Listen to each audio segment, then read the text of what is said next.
Welcome back. This lecture is called Abstract versus Real.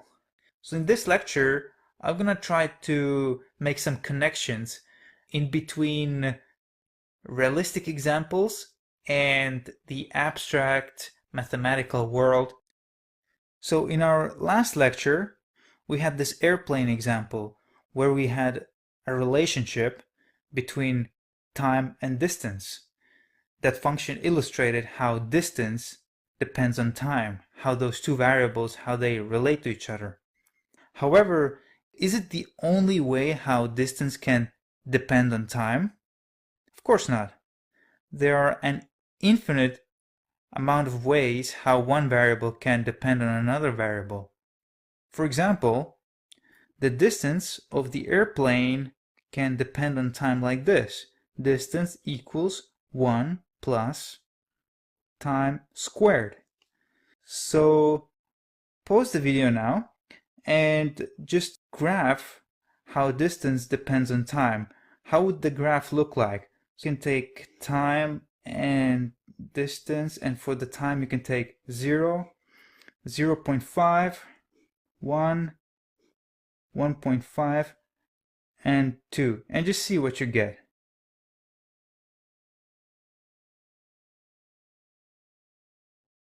So this is what I got for the distances. These are the values here. And I calculated them like this, and I graphed the function like this. And as you can see, it's not a straight line relationship anymore. So you could calculate the speed from this graph, but speed is not constant anymore because the change here is like this, and here it's like this. In fact, here the speed is higher. But it's a parabolic function graphed from 0 to 2. And you can see that distance can depend on on time in many ways. However, that's not all. You don't only need to have distances and times, like we mentioned in the previous lecture. We can have completely different variables. So this is another example where I want to apply functions. Consider that you have a tank here, and you have a hose, and water comes from the hose, and it is poured into the tank. And we are interested in finding the mass of the tank. Now the mass of the tank consists of the empty mass of the tank when there is no water inside, and also it depends on how much water you have inside the tank.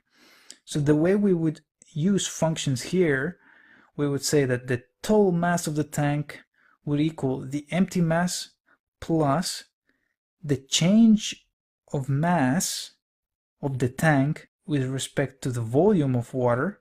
And from physics we know 1 cubic meter of water is 1,000 kilograms. So the way to look at it is that the mass of the tank changes by 1,000 kilograms if you add 1 more cubic meter of water. So this function would be then like this: the empty mass, mass E, plus 1,000 times the volume of water. And you would graph it something like this. You have the volume of water, and since you already have an empty mass, you don't start from 0, you start from here, and then you would have some kind of straight line, and that straight line, if you were to calculate changes of the total mass of the tank, you would get that it would be 1,000 kilograms per 1 cubic meters. So it would be something like this: delta mass and delta volume, water. If you make this ratio, delta mass over delta volume, that would be 1,000. You see, another function, 1,000 kilograms per 1 cubic meter. So this is another function applied to a real-life situation. But in mathematics, usually what they do in this case, they write it like this: y equals mx plus b, and in this case the graph would extend and be something like this, and it would go forever. So this is what mathematics does. It does not care about specific situations. It's science of numbers and variables and how they relate to each other.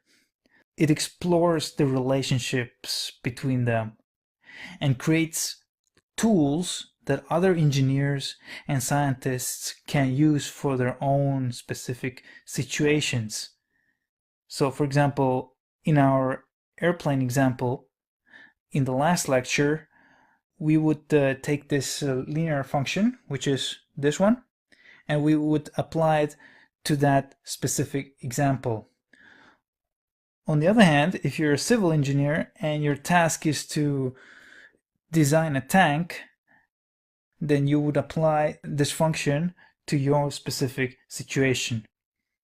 But you would only do that if you believe that this function accurately represents the physical situation. So, in other words, it has to at least very closely approximate to what's really going on. So you can't have something like this. So again, the time-distance graph, that the relationship between time and distance is this, but you choose this function. So it doesn't make sense. So once you choose a tool from mathematics for your situation, it needs to represent the physical situation. Now, of course, it never represents the physical situation 100%, because you can have a situation like this. So let's say you have time and distance, and the real physical situation is something like this. It's not completely a straight line. Then you would have a straight line here, and there is a small error between the physical situation and your function. But then the engineer might think something like this. Okay, sure, fair enough. It doesn't completely represent my physical situation, but should I choose a function that is super complicated in order to extremely precisely represent my function, or I can just take an easy function that is easy to work with, and since the error is so small, it simply doesn't matter. And in many cases, they're just gonna say, yeah, I'm too lazy and the error is so small, I'm just gonna take the easy way, which you should do because you would save a lot of time by doing that, which is also a big issue in the world of engineering.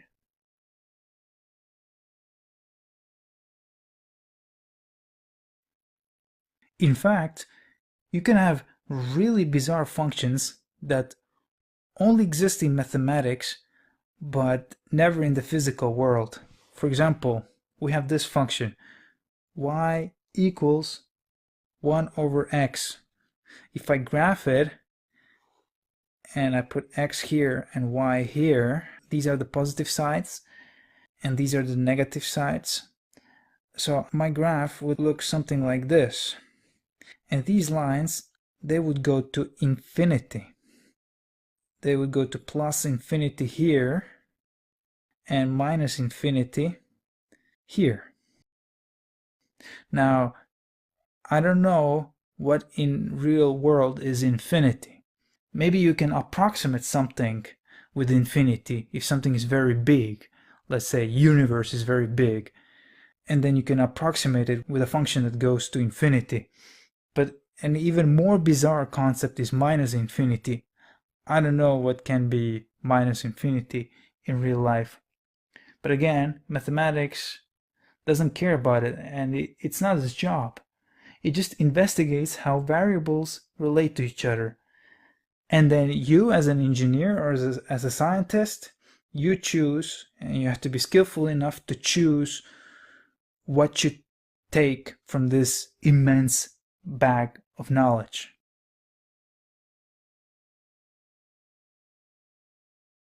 So in the next lecture, we're going to start manipulating those functions, and we're going to be more abstract, just working with y's and x's. But remember, always remember, they just represent relationships, and if you feel that they are too abstract, just try to think of an example. All those functions, they can be used for specific situations. I hope you'll stick around. See you.